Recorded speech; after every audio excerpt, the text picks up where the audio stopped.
Kalau korang jenis yang tidak tahan dengan maki, cacian dan juga negatif komen, jangan jadi YouTubers.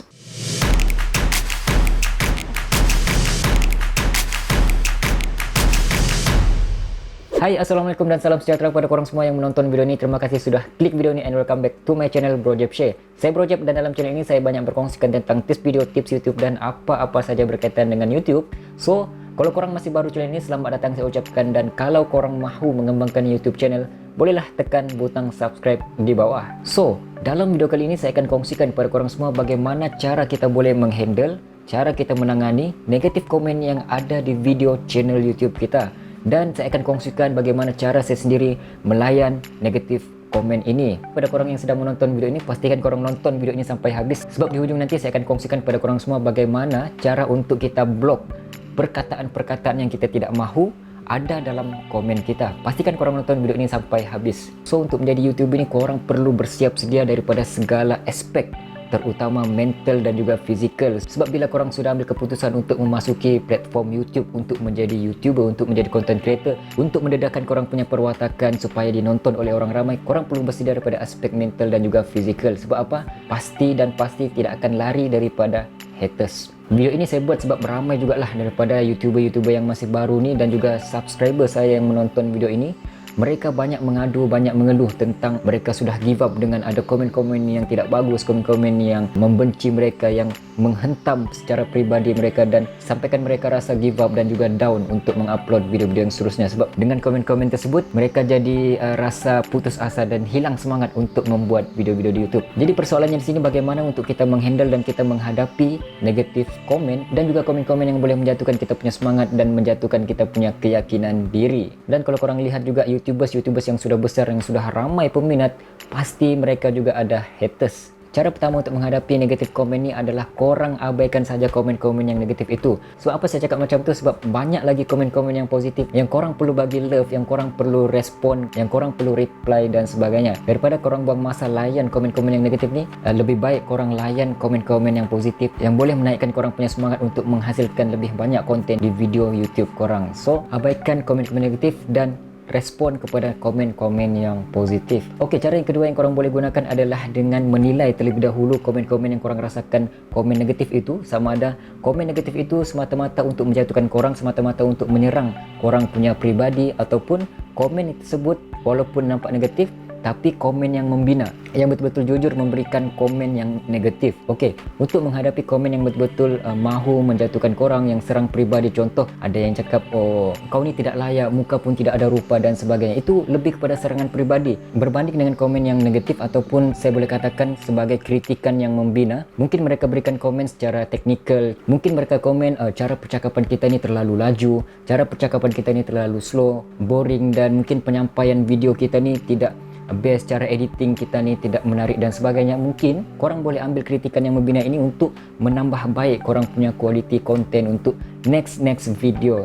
So, beza dua komen ni, yang komen yang menyerang pribadi ataupun komen yang kritikan membina. Untuk mereka yang suka memberikan komen-komen yang boleh menjatuhkan, yang membuat serangan pribadi dan sebagainya, saranan saya korang hanya delete ataupun block mereka yang suka memberikan komen yang negatif begini, yang hanya mahu lihat kita down, give up dan sebagainya. Dan untuk komen-komen yang membina ni, korang ambil sebagai muhasabah ataupun sebagai penambahbaikan untuk menghasilkan kualiti video yang seterusnya. Okey, cara yang ketiga untuk hadapi komen-komen yang negatif ni adalah korang boleh pin komen tersebut supaya dia boleh muncul di bahagian atas. Sebab apa? Sebab mereka yang suka memberikan komen-komen negatif ni, mereka mahu perhatian. Mungkin mereka kurang kasih sayang dan mereka perlukan perhatian. So, korang bantulah mereka untuk pin komen tersebut dan berikan respon yang bagus-bagus. Contoh, kalau mereka cakap video kau ni kurang bagus, korang just respon secara bagus dan komen bagus-bagus. Mungkin boleh ucapkan terima kasih sebab memberikan komen-komen yang jujur dan sebagainya, supaya korang dilihat sebagai seorang yang matang menghadapi komen-komen negatif. Tapi kalau korang respon negatif komen tu dengan komen-komen yang sama memaki,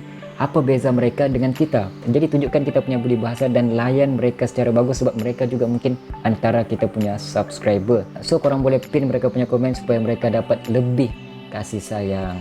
Dan yang terakhir, kalau korang memang betul-betul tidak tahan dengan negatif-negatif komen-komen yang memaki, yang mencaci video korang tidak bagus, korang punya perwatakan tidak bagus dan sebagainya, sampai korang tidak boleh tidur malam, sampai tidak ada selera untuk makan, sampai tidak ada semangat untuk membuat video dan mengupload video yang terbaru, sampai korang rasa mahu putus asa dan mahu berhenti jadi YouTuber ni, Apa yang korang perlu buat adalah terus block mereka-mereka yang toxic sebegini. Just delete komen dan block mereka supaya mereka tidak boleh masuk lagi komen di video-video kita dan mengganggu hidup korang sebagai YouTubers. Dan mungkin korang boleh bergaul dengan mereka-mereka yang sangat supporting, yang sangat menyokong korang untuk menjadi YouTuber. Jangan disebabkan dengan satu komen negatif ni korang sudah mengambil keputusan untuk berhenti jadi YouTuber tanpa memikirkan mereka yang banyak memberikan komen positif dan mereka yang sentiasa support korang supaya lebih maju dan supaya boleh membuat lebih banyak konten-konten yang berkualiti di video. So korang just abaikan saja mereka-mereka yang suka memberikan komen negatif dan layan mereka-mereka yang sentiasa support korang, sebab saya pasti lebih ramai sebenarnya yang sokong korang daripada mereka yang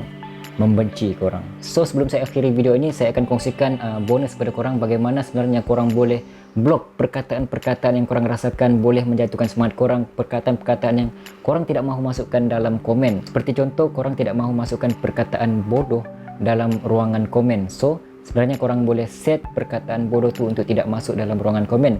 Caranya bagaimana adalah korang masuk ke YouTube Studio, masuk ke bahagian setting dan klik community, dan ada option perkataan-perkataan yang korang boleh blok daripada masuk ke ruangan komen. So mana-mana perkataan yang korang rasakan boleh menjatuhkan korang punya semangat, boleh menjatuhkan korang punya keyakinan diri, korang boleh tulis perkataan tersebut dan komen-komen yang ada perkataan tersebut tidak akan masuk dalam ruangan komen. So korang boleh buka YouTube Studio sekarang dan set perkataan-perkataan yang korang tidak mahu masuk dalam ruangan komen. Sebenarnya bila korang mendapat komen-komen yang negatif, bila korang mendapat dislike ataupun thumbs down dan sebagainya, sebenarnya korang tidak perlu risau dan korang perlu bersyukur. Sebab apa? Sebab channel korang sudah menunjukkan engagement. Engagement ni penting dalam YouTube supaya YouTube tahu bahawa kita punya video ni tidak hambar, tidak sunyi, tidak sepi dan sentiasa ada orang yang berinteraksi dalam korang punya channel. Walaupun benda tu negatif, walaupun korang mendapat dislike dan juga komen-komen yang negatif, sebenarnya benda tu pun ada kebaikannya sendiri, iaitu akan meningkatkan kita punya engagement dan algoritma YouTube akan recommend kita punya video, akan memberikan signal pada YouTube bahawa video kita ni mendapat sambutan daripada orang lain, walaupun sambutannya tu banyak yang negatif dan sebagainya. Tapi itu satu perkara yang bagus juga bila mendapat komen-komen negatif dan juga dislike, menunjukkan korang punya konten tu ada engagement. Korang juga boleh komen di bawah dan share bagaimana cara korang menghadapi negatif komen di channel YouTube korang. So lebih ramai yang tahu bagaimana menghandle mereka-mereka yang toksik dalam channel kita. So saya harapkan video ini sedikit sebanyak memberikan manfaat kepada korang semua. Dan kalau korang suka dengan video ini, jangan lupa like, share, komen dan juga subscribe. So saya rasa itu saja untuk video kali ini dan kita akan jumpa di video akan datang. Saya Bro Jeb, sharing tanpa boring. Assalamualaikum.